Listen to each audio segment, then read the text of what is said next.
এক সপ্তাহে মোট 4 জন তৃণমূল কাউন্সিলর গ্রেপ্তার হয়েছেন। আর এবার গ্রেপ্তার সুজিত বসু ঘনিষ্ঠ দক্ষিণ দমদম পুরসভার তৃণমূল কাউন্সিলর। 2021-এ ভোটের পরে সন্ত্রাসের অভিযোগে গ্রেপ্তার তৃণমূল কাউন্সিলর পার্থ ভার্মা। দক্ষিণদারিতে দোকান দখলের অভিযোগে গ্রেপ্তার করা হয়েছে তৃণমূল কাউন্সিলরকে। ঠিক কি অভিযোগ রয়েছে তার বিরুদ্ধে আমাদের প্রতিনিধি সুকান্ত মুখোপাধ্যায় সরাসরি রয়েছেন আমাদের সঙ্গে। সুকান্ত, ঠিক কি অভিযোগের পরিপ্রেক্ষিতে সুজিত বসু ঘনিষ্ঠ তৃণমূল কাউন্সিলরকে গ্রেপ্তার করা হলো? দেখো, জানিয়ে রাখি যে দক্ষিণ দমদম পুরসভার 35 নম্বর ওয়ার্ডের কাউন্সিলর পার্থ ভার্মা ওরফে টিঙ্কু ভার্মা তাকে গতকালকে গ্রেফতার করা হয়েছে এবং আজকে তাকে আদালতে তোলা হয়, বিধাননগর কোর্টে তোলা হয় এবং সেখানে তাকে 14 দিনের জুডিশিয়াল কাস্টাডি দেওয়া হয়েছে।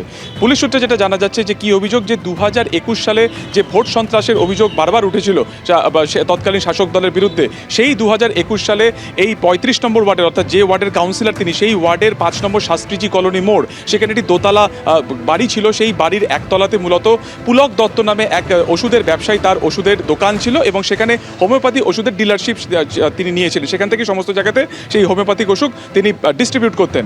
সেই দোকানকে পুরোপুরি ভাঙচুর করে জবরদখল করে সেখানে টিএমসি বা তৃণমূলের পার্টি অফিস বানানো হয় এবং সেই পরিপ্রেক্ষিতে সেই সময়ও অভিযোগ দায়ের করেছিলেন, কিন্তু সেই সময় কোনো গ্রেফতার করা হয়নি এবং সেই অভিযোগের পরিপ্রেক্ষিতেই ফের নতুন করে একটি অভিযোগ করা হয় পরশুদিনকে এবং সেই পরিপ্রেক্ষিতে কিন্তু এই কাউন্সিলরকে গ্রেফতার করা হয়েছে। শুধুমাত্র 2021 সাল নয়, এই মালিকের যেটা বক্তব্য যে 2019 সালেও তার এই যে বাড়িটি, সেই বাড়িটি দখল করার পরিকল্পনা ছিল। সেই সময়ও একবার ভাঙচুর করার চেষ্টা করেন কাউন্সিলর এবং তার অনুগামীরা, কিন্তু সেই সময় কোনো ক্রমে তিনি দোকানঘর বাঁচাতে পেরেছিলেন এবং পুরোপুরি রেস্টোরেশন করে সেখানে ফের তিনি দোকান করছিলেন।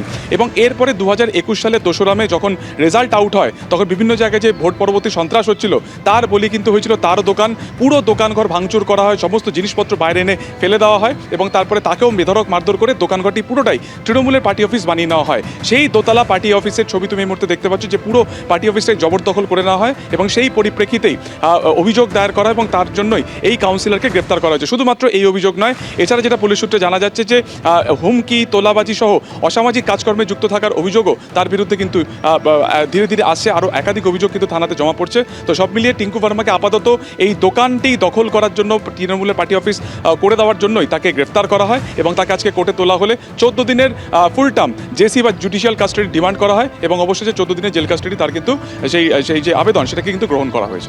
ধন্যবাদ সুকান্ত। এদিকে দেবরাজ চক্রবর্তী ঘনিষ্ঠ আরও এক তৃণমূল কাউন্সিলর গ্রেপ্তার। বিধাননগরের 6 নম্বর ওয়ার্ডের তৃণমূল কাউন্সিলরকে গ্রেপ্তার। তোলাবাজি, হুমকি সহ একাধিক অভিযোগে গ্রেপ্তার সম্রাট বড়ুয়া। এক সপ্তাহে বিধাননগর পুরসভার এই নিয়ে 4 জন তৃণমূল কাউন্সিলরকে গ্রেপ্তার করা হলো। ধৃত তৃণমূল কাউন্সিলরের 6 দিনের পুলিশ হেফাজত।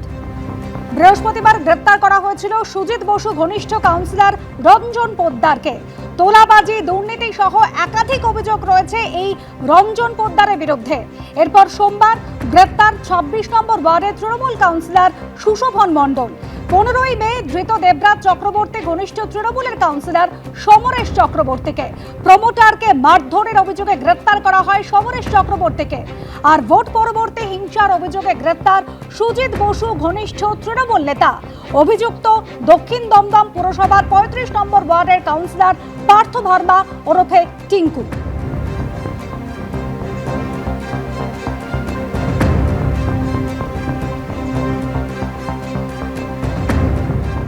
দেখুন, প্রথমত হচ্ছে যারা গ্রেপ্তার হচ্ছেন, কারা গ্রেপ্তার হচ্ছেন, যাদের বিরুদ্ধে হয় পোস্টপোল ভায়োলেন্সের অভিযোগ আছে অথবা যাদের বাড়ি খুঁজে সরকারি ত্রিপল, সরকারি জিনিসপত্র পাওয়া যাচ্ছে, কারো বাড়িতে অস্ত্র পাওয়া যাচ্ছে। পশ্চিমবঙ্গে একজন এমএলএ, তৃণমূলের এমএলএ, তার ছেলের ঘরে পিস্তল পাওয়া গেছে। তো চারটিখানি কথা নয়, মানুষের জীবনহানি হতে পারে যে কোনো সময়। তো অতএব এই ধরনের ব্যক্তি অ্যারেস্ট হবে না তো কে অ্যারেস্ট হবে বলুন?